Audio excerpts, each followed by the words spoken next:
Nobody can stop this flow. Hallelujah. Hallelujah. Hallelujah. ఎఫెసీ పత్రిక 5వ అధ్యాయంకి వెళ్దాం. 5వ అధ్యాయం 13వ వచనం దయచేసి చదవండి. ఎఫెసీ పత్రిక 5వ అధ్యాయం 13వ వచనం. ఎఫెసీయులకు రాసిన పత్రిక 5వ అధ్యాయము 13వ వచనము. సమస్తమును ఖండింపబడి వెలుగు చేత ప్రకటపరచబడును. హల్లెలూయా. ఈరోజు ఈ మాట మనల్ని కదిలించాలి. ఆమేన్. ఎందుకు అంటే సమస్తము అట ఏమవుతుందట? ఖండింపబడి వెలుగు చేత ప్రత్యక్షపరచబడును. వెలుగు ప్రతిదాన్ని ఖండించడమే కాదు, అది తేటగా ప్రత్యక్షపరుస్తుంది. ప్రత్యక్ష గుడారంలో ఏముండనండి? ప్రత్యక్ష గుడారంలో ఏముండను? ప్రత్యక్ష గుడారం ఆజ్ఞల పలకలు. ముఖ్యంగా ఏమున్నాయి? ఆజ్ఞల పలకలు. చిగురించిన అహరోను కర్ర, మన్నా పాత్ర, కరుణ పీఠం, ఇవన్నీ కూడా ఏంటి? ఆయన వెలుగే కదా. వాక్యం వెలుగే కదా. వాక్యం, దీపం, ఉపదేశం, వెలుగు, ఇవన్నీ కూడా ఒక్కొక్క లెవెల్ ఆఫ్ వెలుగు. ఇవన్నీ కూడా ఒక్కొక్క లెవెల్ ఆఫ్ వెలుగు. అర్థం, ఆవరణంలో మనకి సూర్యుని కింద కనిపిస్తున్న వెలుగు, పరిశుద్ధ స్థలంలో దీపస్తంభం కింద కనిపిస్తున్న వెలుగు, అతి పరిశుద్ధ స్థలంలో కరుణాపీఠం కింద కనిపిస్తున్న వెలుగు అంధకారం లాగా కనిపిస్తూ ఉంటుంది, గాఢాంధకారం లాగా కనిపిస్తూ ఉంటుంది. అక్కడ ప్రభువే వెలుగై ఉంటారు. హల్లెలూయా. ప్రతి ఏరియాలో ఏం నెరవేరుతుంది అంటే ఆయన చిత్తం నెరవేరుతుందండి. ఆయన చిత్తం నెరవేరుతుంది ప్రతి ఏరియా. అర్థం, పరిశుద్ధ స్థలం, అతి పరిశుద్ధ స్థలం, ఆవరణం, ఇవన్నిట్లో కూడా ఏమేమి నెరవేరాలి అంటే ఆయన చిత్తమే నెరవేరాలి. చెప్తాం ఆ మాట, ఆయన చిత్తమే నెరవేరాలి. ఆయన చిత్తమే నెరవేరాలి. హల్లెలూయా. మరి ఆయన చిత్తమే నెరవేరాలి అంటున్నప్పుడు ఆధారంగా ఒక మాటను కూడా చదువుకుందాం రండి.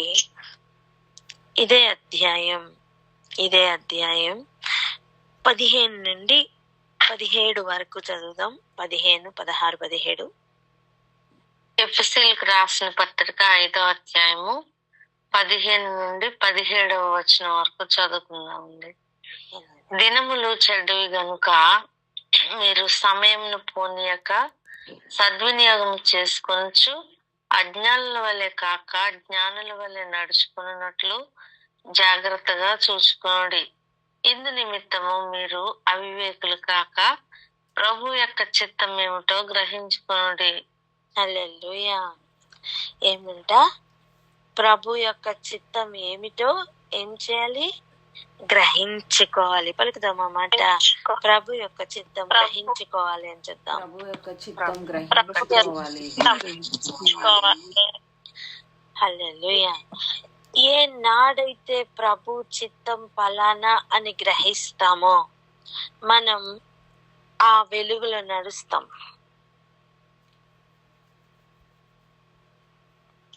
మనం ఆ వెలుగులో నడుస్తాం. చూడండి, ఇంకొక మాట కూడా చదువుదాం.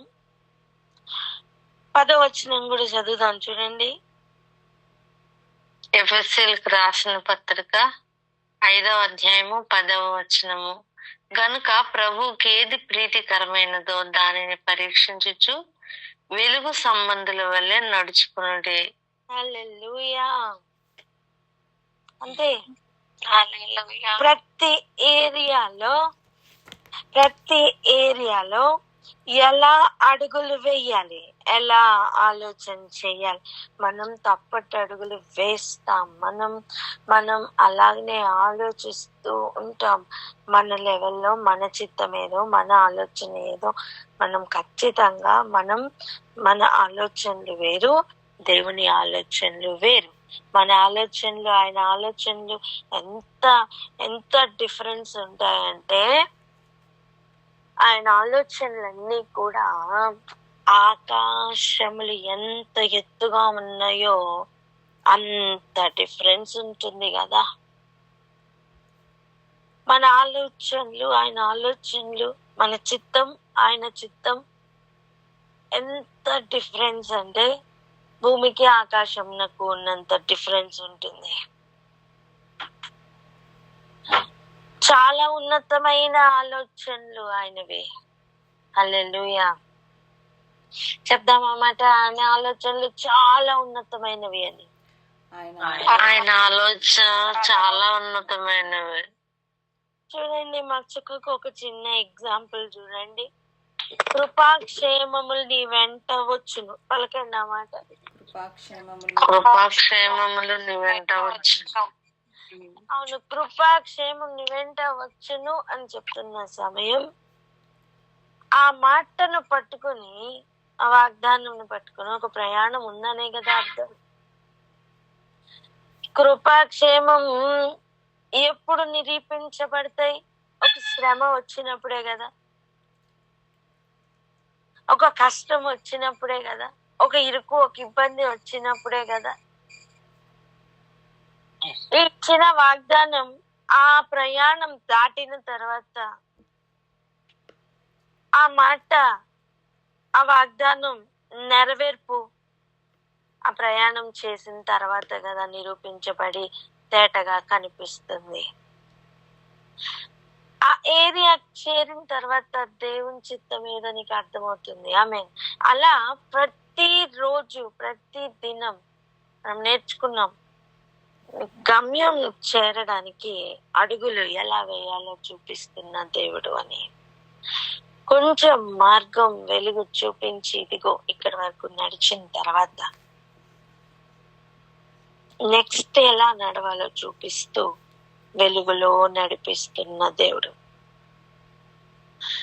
నించున్న ఏరియాలో నుంచి చుట్టూ తిరిగి చూసినప్పుడు ఏమీ కానరాదు. ఎటు అడుగులు వేయాలి, ఎలా నడవాలి, ఏది కానరాదు.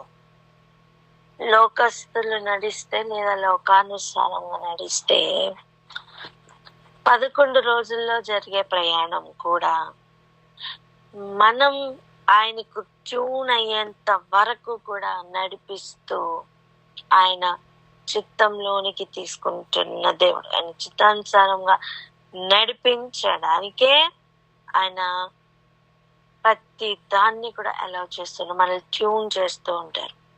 ఈ ప్రయాణంలో మనకు ముఖ్యంగా అర్థం అవ్వాల్సింది ఏంటంటే, మనం ఆయన మార్గంలో నడవాలి. పలుకుదాం అన్నమాట. మనం ఆయన మార్గంలో నడవాలి. పూర్వం మనం చీకటి అయి ఉన్నాం. ఆ మాట కూడా పలుకుతాం. పూర్వం మనం చీకటి అయి ఉన్నాం. హల్లెలూయా. ఇప్పుడు దేవుని కృప వలన మనం దేవునిలో వెలుగై ఉన్నాం. ఈ వెలుగు ఏం చేస్తుందంటే ప్రతి దానిని కూడా సమస్తమును ఖండించేస్తూ ఉంటుంది. వెలుగు ప్రతి చీకటిని ఖండిస్తుందండి. ఖండించి అంతేకాదు విడిచిపెట్టదు. వెలుగు ఉందా, చీకటిని బయలుపరుస్తుంది, చీకటిని ప్రత్యక్షపరుస్తుంది. ఇది చీకటి, ఇది వెలుగు అని తేటగా చూపిస్తుంది. పగటికి రాత్రికి ఉన్న అంత తేడా ఉంటుంది వెలుగుకి చీకటికి. ఇదిగో చీకటికి రాత్రి అని పేరు పెట్టారా? రాత్రికి చీకటి అని పేరు పెట్టారా? చీకటికి రాత్రి, చీకటికే రాత్రి అని. ఎస్, చీకటికే రాత్రిని పేరు పెట్టారు. అదే విధంగా వెలుగునకు పగలని పేరు పెట్టారా? పగలుకి వెలుగని పేరు పెట్టారా? వెలుగునకు పగలు అని పేరు పెట్టారు. వెలుగునకు పగలని పేరు పెట్టారండి. ఏ విధంగా అయితే రాత్రిని ఖండించి పగలు ప్రత్యక్షపరచబడుతుందో, చీకటిని ఖండించి వెలుగు ప్రత్యక్షపరచబడుతుంది. ఆమేన్. అంతేకాదు, చీకటిని వెలుగు ప్రత్యక్షపరుస్తుంది. చీకటిని ఏం చేస్తుంది? వెలుగు ప్రత్యక్షపరుస్తుంది. ఇంకొక మాట, ప్రత్యక్షపరచున్నది ఏదో అది వెలుగే కదా. హల్లెలూయా. ఇదిగో చూడండి, పూర్వం మనం చీకటి అయినప్పుడు ఈ కార్యాలన్నీ ఉండే. ఏ కార్యాలు? మనం 5వ అధ్యాయం మొదటి నుంచి చూసాం. ఎన్ని కార్యాలు ఉన్నాయి?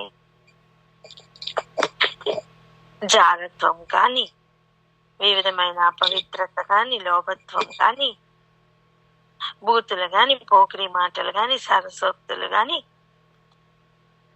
అపవిత్రత గాని, వ్యభిచారం గాని, విగ్రహారాధన గాని, ఇలా ప్రతి వ్యర్థమైన మాటతో సహా కలుపుకొని అవిధేయతకు కారణమవుతున్న సమస్తము కూడా చీకటికి సంబంధించినవే. చెప్దాం, ఏంటవి? చీకటికి సంబంధించినవి. చీకటితో పొత్తులు వేసుకొని వెలుగు నడవదు. చెప్పండి అన్నమాట. చీకటితో పొత్తులు వేసుకుని వెలుగు నడవలేదు. చీకటిని ఈ కార్యాలను మనం కలిగి ఉన్న సమయం దేవుడు దానిని ఇష్టపడరు. మనల్ని శుద్ధీకరించడానికి మరలా అగ్నిలోనికి పంపిస్తూ ఉంటారు. మనల్ని శుద్ధీకరించడానికి మరలా నీళ్ళల్లో వేస్తూ ఉంటారు. ప్రతి ఏరియాలో కూడా మనం శుద్ధీకరించబడాలి. ఆమేన్. ప్రతి ఏరియాలో కూడా మనం మేలిమి బంగారం వలె తయారవుతూ ఉండాలి. ఈ రోజు వెలుగు చేస్తున్న ప్రతి ముఖ్యమైన కార్యం ఏంటో తెలుసా? ఇదిగో సమస్తమును ఖండిస్తూ ఉంటుంది. దేవుని చిత్తమేదో జాగ్రత్తగా పరీక్షించినప్పుడు నీ కంటికి చీకటి కార్యం ఏదో, వెలుగు కార్యం ఏదో తేటగా కనిపించడం ప్రారంభమవుతుంది. ఈ రోజు నుండి ఇదిగో జాగ్రత్తగా పరీక్షించి, దేవుని చిత్తం ఏదో జాగ్రత్తగా పరీక్షించి, ఇది దేవుని చిత్తమా, ఇది దేవుని చిత్తమా, ఈ కార్యం దేవుని చిత్తమా, ఈ కార్యం దేవుని చిత్తమా అని పరీక్షించి దేవుని చిత్తం నెరవేర్చడానికి పూనుకో. దేవుని చిత్తమే నెరవేర్చడానికి తీర్మానం తీసుకో. నడు, అందులోనే నడు. హల్లెలూయా. వెలుగు సంబంధుల వల్లే నడుచుకొనుడి. పలుకుదామన్నమాట. వెలుగు సంబంధాల వల్ల నడుచుకోవాలి. మొట్టమొదటిగా ఆయన ఆజ్ఞల ప్రకారం నడిచి, ఆయన ఇచ్చిన దాన్ని మనం జాగ్రత్తగా పట్టుకొని గైకొంటేనే మనకు ఆయన సన్నిధిలో నిలుచు భాగ్యమును ఆయన ఇస్తారట. అంతే కదా? ఆయన సన్నిధిలో నిలిచే భాగ్యం ఎప్పుడు ఇస్తారు? ఆయన ఆలయంలో నిలిచే భాగ్యం ఎప్పుడు ఇస్తారు? ఆయన ఆజ్ఞల ప్రకారం ఆయన మార్గములలో నడిచినప్పుడు. ఆయన మార్గం ఏదో గుర్తుపట్టాలి. ఆయన మార్గం ఏదో ఆయన తేటగా చెప్తూ ఉంటారు మనకి. ఇదిగో ఇది నా మార్గం కాదు, ఇది నా చిత్తం కాదు, ఇది నాకు సంబంధించినది కాదు అని చూపిస్తారమ్మా. నీకు వ్యర్థమైన మాటలు మాట్లాడద్దు అని చెప్తున్న సమయం ఆయన అక్కడ చూపిస్తున్నారు ఇది నా మార్గం కాదు అని. అప్పుడు మనలో ఏం భావం రావాలంటే, దేవుని చిత్తం ఏదో నువ్వు పరీక్షించి తెలుసుకోవాలి. ప్రతి మాట మాట్లాడే ముందే ఆలోచన చేయాలి, ఈ మాట నేను మాట్లాడుతుంటే ఇది దేవుని చిత్తమా కాదా అని.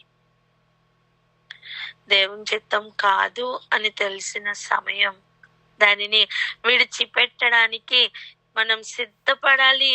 ఇది ఎటువంటి ప్రాసెస్ తెలుసా? ఒక పిల్లవాడు చూడండి, కాళ్ళు ఉంటాయి. పుట్టినప్పుడు ఒక పిల్లవానికి కాళ్ళు ఉంటాయి, కానీ వాడు వెంటనే నడుస్తాడా? పుట్టిన వెంటనే లేచి పరిగెడతాడా? లేదు. పాలు తాగుతూ ఉన్నప్పుడు ఆ చీలమండనాలకి తెలియని బలం చేకూరుతూ ఉంటుంది. పాలు తాగుతున్న వయసులో అవి కొంచెం కొంచెం కొంచెం కొంచెం బలం పొందుకుంటూ ఉంటాయి. ఇక బలమైన ఆహారం తీసుకుంటున్న ఆ సమయానికి పాలు విడుస్తున్న ఆ ఏజ్ వచ్చేసరికంతా ఇగో చీలమండలాలు బలం తెచ్చుకొని నిలబడడం ప్రారంభం అవుతూ ఉంటుంది. అంటే ఆ అవయవాలు ఒక్కొక్కటి బలం పొందుకుంటూ ఉంటాయి. మినిమం టు మినిమం ఒక 1 year వేసుకోండి. మినిమం టు మినిమం ఒక 1 year, 365 days అనుకుందాం. ఇదిగో నించునేటప్పుడు, నడిచేటప్పుడు ఆ బిడ్డ పడుతున్న కష్టం ఒకసారి ఆలోచించండి. నించోవాలనుకుంటాడు, పడిపోతూ ఉంటాడు, అడుగులు వేస్తూ ఉంటాడు, పడిపోతూ ఉంటాడు, విడిచిపెట్టాడు. పరుగులు పెట్టేంత వరకు విడిచిపెట్టాడు. పరుగులు పెట్టేటప్పుడు మనం తోడుగా ఎలా ఉంటామో దేవుడు కూడా ఎగ్జాక్ట్ గా ఒక్కొక్క విషయంలో ఆయన మార్గంలో నడిపించడానికి ఆయన అదే విధంగా మనల్ని నడిపిస్తూ ఉంటారు. నువ్వు నడుస్తూ ఉండు, కృపాక్షేమం నీ వెంట వస్తాయి. నువ్వు ఉండే స్థలంలోనే ఉండి కృపాక్షేమం నా వెంట వస్తాయి అంటే నోనో. నువ్వు చీకటిని ఖండిస్తూ వెలుగులో ఒక ప్రయాణం చేస్తున్నావు. ఆ సమయం చీకటి నీ మీద చేస్తున్న దాడి యుద్ధం చేస్తూ దేవుడు నిన్ను కృపతోను ఆయన క్షేమంతోను నింపి నడిపిస్తూ ఉంటారు. ఎంతమందికి అర్థమవుతుంది? అర్థమవుతుంది. ఇది ప్రయాణంలో ఉన్న వారికి అర్థమవుతుంది. ఇది ప్రయాణంలో ఉన్న వారికి అర్థమవుతుంది. అనుభవపూర్వకంగా గ్రహించాల్సిన విషయాలు. వెలుగు నాకు చీకటితో సంబంధం లేదమ్మా. వెలుగు ఎల్లప్పుడూ కూడా సమస్తంను ఖండించి దాన్ని ప్రత్యక్షపరచబడుతూ ఉంటుంది. వెలుగు చేత చీకటి ప్రత్యక్షపరచబడుతూ ఉంటుంది. అర్థం, వెలుగు రాగానే ఏది చీకటి ఏది వెలుగు నీకు తేటగా తెలిసిపోతుంది. అప్పటి వరకు నీ ఆలోచనలన్నీ కూడా నేను కరెక్ట్ అన్నట్టుగా ఉంటుంది, కానీ వెలుగు రాగానే నీకు ఈ ఆలోచన కరెక్ట్, ఈ ఆలోచన రాంగ్ అని అర్థమవుతుంది. దేవుడు ఉపదేశం ఇస్తున్నప్పుడు, దేవుడు నీకు ఇన్స్ట్రక్షన్స్ ఇస్తున్నప్పుడు గెట్ రెడీ టు ఫాలో. అవును, ఇది నాకు చీకటి సంబంధమైన ఆలోచన అని నీకు తేటపరచబడిందా? విడిచిపెట్టడానికి సిద్ధంగా లేవా? నువ్వు చీకటి అయ్యే ఉన్నావని అర్థం. చీకటిని విడిచిపెట్టడానికి ఇష్టం ఎవరికి ఉండదండి? చీకటి సంబంధులకు. వెలుగు సంబంధులకు వెలుగులో నడవాలని ఆశగా ఉంటుంది.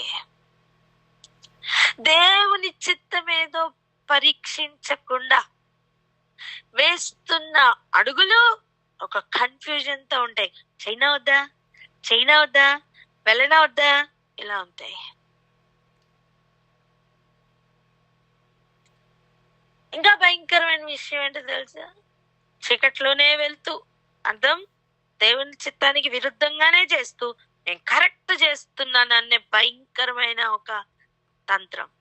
చూడండి, దూడం చేసుకొని యెహోవా మనల్ని ఐగుప్తులో నుంచి విడిపించుకుని వచ్చిన యెహోవా ఇతడే అని దూడం చూపిస్తూ చెప్తున్న మాట ఏంటండి?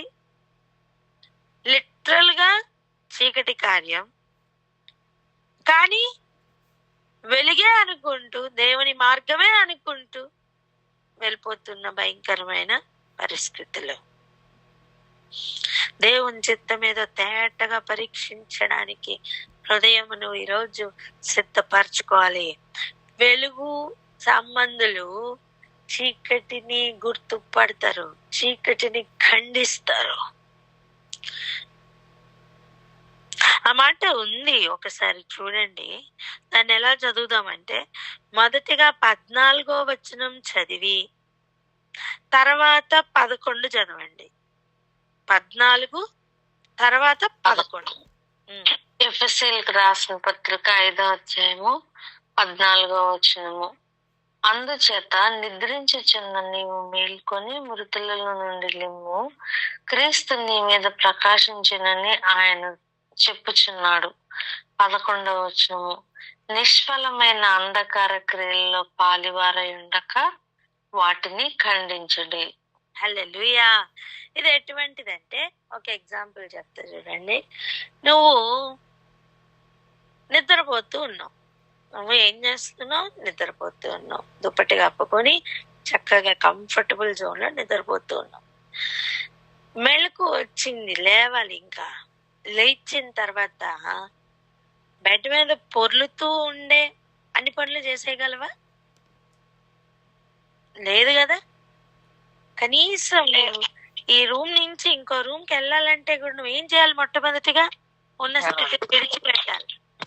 ఉన్న కంఫర్టబుల్ జోన్ ని ఏం చేయాలండి? విడిచిపెట్టాలి.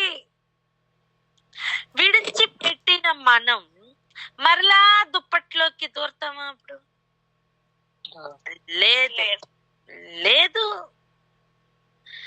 ఎగ్జాక్ట్ గా అలానే చీకట్లో అప్పుడు పొర్లుతూ హ్యాపీగా ఉన్నాం, కానీ నువ్వు వెలుగు సంబంధుల వల్ల మేల్కొన్నావు.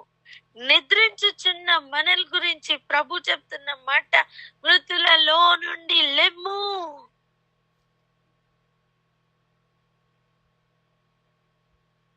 మృతులలో నుండి లెమ్ము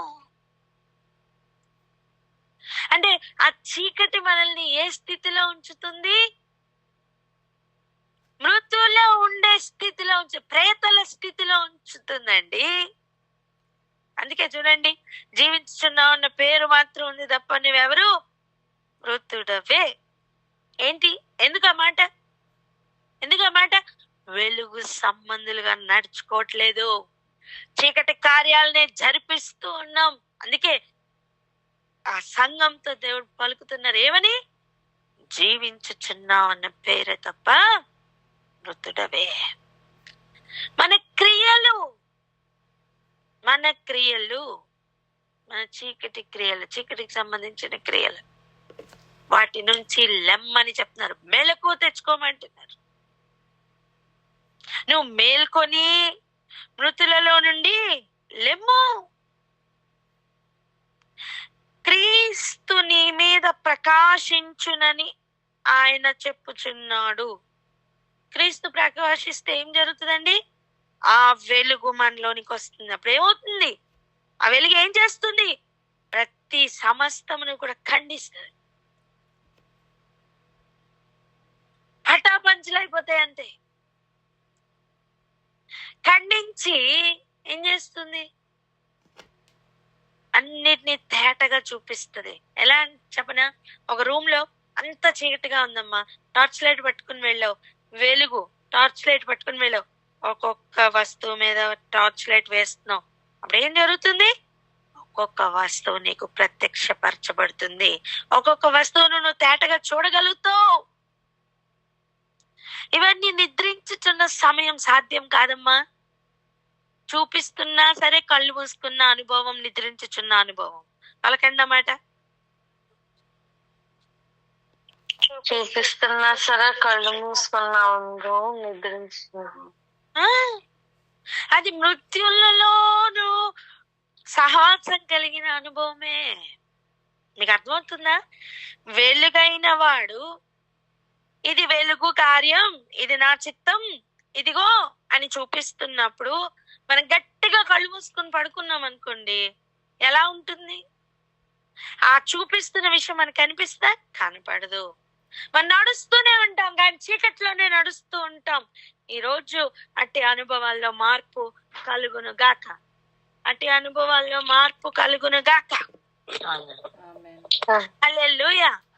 ప్రభు పలానా వెలుగు విషయం అని చూపిస్తున్నప్పుడు, నా చిత్తం అని చెప్తున్నప్పుడు, అదేనండి మన మీద వెలుగు ప్రకాశించడం. ఇది నా గుణం, ఇది నా చిత్తం అని ప్రభు చూపిస్తున్నప్పుడు, కమాన్ అందులో నడుద్దాం. చెప్దాం ప్రాణాత్మ దేహంతో, కమాన్ మనం కలిసి నడుద్దాం. మనం కలిసి నడుద్దాం. హల్లెలూయా. పిల్లలు చూడండి, మాట వినరు, అటు ఇటు వెళ్ళిపోతుంటారు. ఏం చేస్తావు? చెయ్యి గట్టిగా పట్టుకొని నడిపించుకుని వెళ్తావు కదా. అలా నీ శరీరం నీ మాట వింటలేదా, ఈ రోజు దాన్ని నీ లోపర్చుకో. నిద్రించుచున్న మనకి దేవుడిస్తున్న మొట్టమొదటి ఆజ్ఞ, లే. నిద్రించుచున్న నీవు మేల్కో. దాని అర్థం కేవలం ఏదో నిద్రపోతూ లేవమని కాదు, అంతేకాదు. దాని మీనింగ్ అంతేకాదు. నడుస్తూ కూడా నిద్రపోతున్న ఒక భయంకరమైన అనుభవం అండి, చీకట్లో నడుస్తున్న అనుభవం. గ్రహిస్తున్నారా? గ్రహిస్తున్నామా? గ్రహించాలి. నిష్ఫలమైన అంధకార క్రియలు. చెప్పండి, నిష్ఫలమైన అంధకార క్రియలు. నిష్ఫలమైన అంధకార క్రియలు అంటే క్రియలు ఉన్నాయి కానీ అవేంటి? చీకటి క్రియలు, చీకటికి సంబంధించిన క్రియలు. వాటి వలన ఏ ఫలము లేదు. పనికిరాని. పనికిరాని అంటే ఏంటండి? పనికొచ్చేవి వేరు, పనికిరాని వేరు, అంతే కదా. పనికిరాని పనులు, నిష్ఫలం. ప్రయాసం ఉంటుంది, అన్ని ఉంటాయి కానీ ఏముండదు? ఫలం ఉండదు. ప్రయోజనం, ఫలం ఉండదు. దేవుడు ఆశపడుతున్న ఫలం ఏది ఉండదు. కారు ద్రాక్షలు కాస్తే ఆయనకి ఎంత కోపం వస్తుందండి అని చెప్తున్నారు ప్రవక్తతో. ఏమని? నేను ద్రాక్ష తోటను, మంచి సారవంతమైన ద్రాక్ష తోటను వేసా,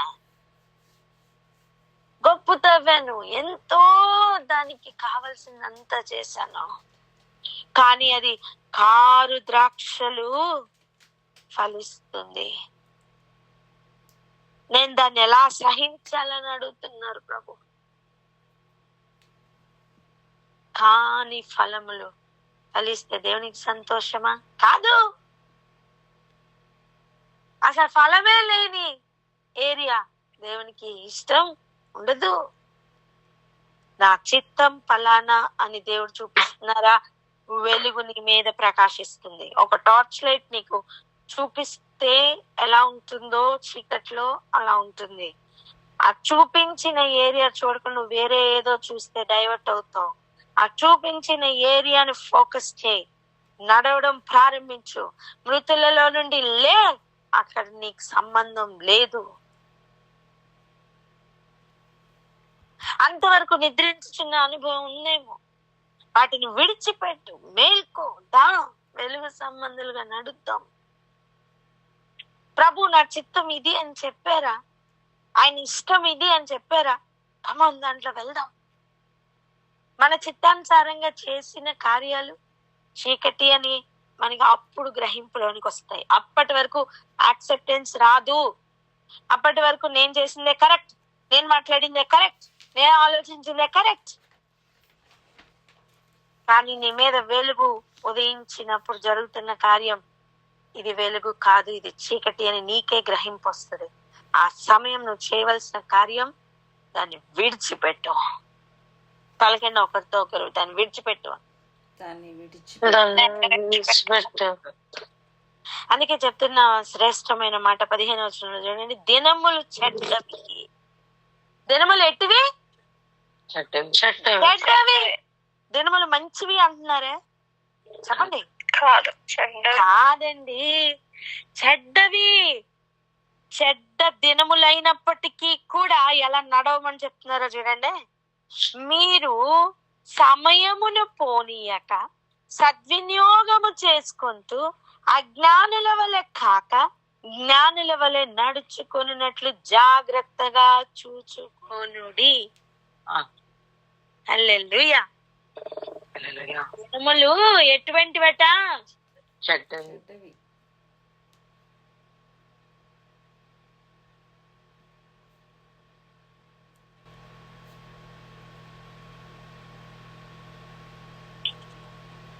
హల్లెలూయా.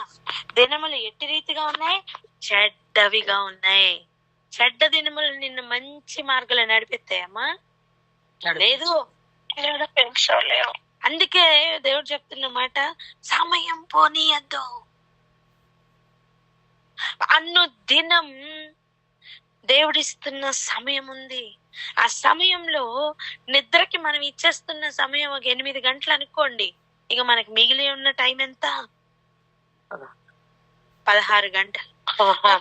16 గంటల్లో కూడా ఎంత సమయం మనం జ్ఞానంతో నడుస్తున్నాం ఆలోచించండి. అజ్ఞానంతో నడుస్తూ కృపాక్షేమం నా వెంట వస్తాయంటే ఎలా వస్తాయి? అందుకే దేవుడు చెప్తున్న మాట, అజ్ఞానుల వలె కాక జ్ఞానుల వలె నడుచుకొనున్నట్లు జాగ్రత్తగా చూచుకొనుడి. అజ్ఞానం చేత ఏం జరుగుతుందో తెలుసా? అజ్ఞానం చేత ఏం జరుగుతుందో తెలుసా? ఒకసారి చూడండి, అజ్ఞానం చేత ఏం జరుగుతుందో ఈ మాట కూడా చదువుకుందాం. ఎఫెసీ పత్రిక 4వ అధ్యాయం 17-18 చదవండి. 17-18. ఎఫెసీయులకు రాసిన పత్రిక 4వ అధ్యాయము 17-18 వచనాలు. కాబట్టి అన్యజనులు నడుచుకున్నట్లు మీరిక మీదట నడుచుకున్న వలదని ప్రభునందు సాక్ష్యం ఇచ్చుచున్నాను. వారైతే అంధకారమైన మనసు గలవారే తమ హృదయ కాఠిన్యం వలన తమలోనున్న అజ్ఞానం చేత దేవుని వలన కలుగు జీవములో నుండి వేరుపరచబడిన వారే తమ మనసులకు కలిగిన వ్యర్థతను అనుసరించి నడుచుకుంటున్నారు. అదండి, అజ్ఞానం వలన ఏం జరుగుతుంది? అంధకార మనస్సు వలన ఏం జరుగుతుంది? దేవుని వలన కలుగు జీవంలో నుండి వేరుపరచబడడం. దాని పేరు జీవం లేకపోవడం కదా, మృతతుల్యం. అదే కదా. అందుకే ప్రభు ఇస్తున్న పిలిపేంటి? నిద్రించుచున్న నీవు మేల్కో, మృతులలో నుండి లెమ్ము. అర్థమేంటి? అంధకారమైన మనస్సు గలవారిలో నుండి వేరుపరచబడు, అజ్ఞానంలో నుండి వేరుపరచబడు. సమయము పోనీయద్దు. సమయం ఎక్కువ లేదు. దినములన్నీ చెడ్డవిగా అయిపోయాయి గనుక మేల్కో. ఎందుకంటే ఏం పిలుపు ఇవ్వాలండి? జీవం కలిగిన దేవుడు ఈరోజు ఇస్తున్న పిలుపు, దినములు చెడ్డవి. చీకటి దినముల్లో గడిపిన చీకటి కాలం చాలు. వెలుగై మారమని పిలుస్తున్నారు. దేవుడు అనుగ్రహించు జీవంలో వెలుగు ఉంది. జీవపు వెలుగు. పలకండి అన్నమాట. జీవపు వెలుగు.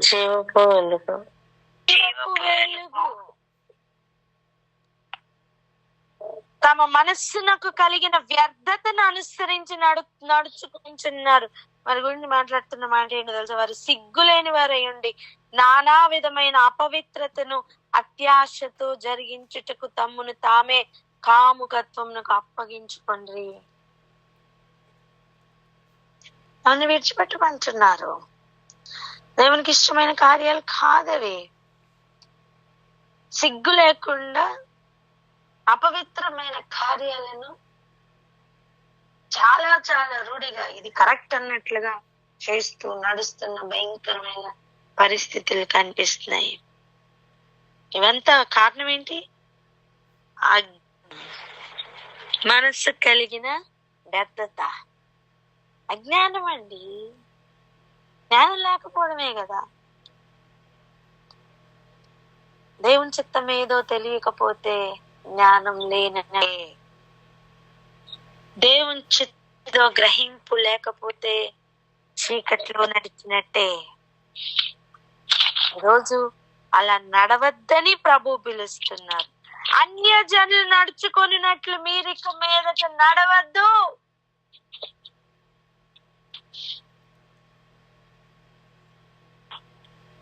అన్యజనులు చేస్తున్నట్లు నువ్వు చేయడానికి నీకు ఏం సంబంధం, ఏం పొత్తు? వారు కొన్ని పద్ధతులు పెట్టి ఇవే లోక పద్ధతులను నేర్పిస్తున్నారు. ఇంకా భయంకరమైన విషయం, అజ్ఞానం చేత కొట్టుకొని పోతూ ఇవే దైవోపదేశంలని బోధిస్తూ నడిపిస్తూ ఇది ఇలా నడవాలి, ఇలా చెయ్యాలి అని దేవుని చిత్తం కాని దాన్ని దేవుని చిత్తం అని చూపిస్తున్న భయంకరమైన తంత్రం పనిచేస్తుందమ్మా. నిన్నటి దినాన్ని మనం చూసుకున్నాం. వ్యర్థమైన మాటలు పలుకుతూ, వంకర మాటలు పలుకుతూ డైవర్ట్ చేస్తున్నవారు ఎక్కడి నుంచి పుడతారట? మనలో నుండే పుడతారట. అజ్ఞానంలోనే నడిస్తే అలా కలిసి కొట్టుకుని పోతాం, అంతే కదా. ప్రయోజనకరమైన జీవితమేనా? ప్రయోజనకరమైన పరుగేనా? నడకేనా? కాదు. అందుకే పాలివారై ఉండన్నారు. ఏం చేయొద్దట? పాలివారై ఉండకు. అంధకార క్రియలలో పాలివారై ఉండక వాటిని ఖండించుడి. ఏం చేయాలి? వాటిని నాకెందుకు లేని తప్పించుకొని వెళ్ళిపో కదా. అదే కదండి వాక్యం. చదవండి 11వ వచనం, 5వ అధ్యాయం 11వ వచనం. నిష్ఫలమైన అంధకార క్రియలలో పాలివారై ఉండక తప్పించుకొని వెళ్ళిపోండి. తప్పించుకొని మీ మార్గాన్ని మీరు వెళ్ళిపోండి. ఉందా అలాగనే? ఏమనుంది? వాటిని ఖండించుడి. ఖండించినది ఏదో వెలిగే కదా.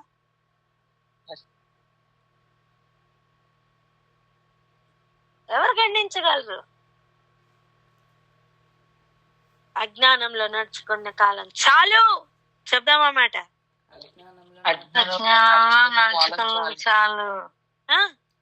నువ్వు ఈ ప్రయాణంలో వెళ్తున్నప్పుడు చీకటి వలన కలుగుతున్న దాడులు ఉంటాయి, భయపడద్దు. కృపాక్షేమములు నీ వెంట వస్తాయి. ప్రార్థన చేసుకుందాం అక్క. హల్లెలూయా. Thank you Jesus.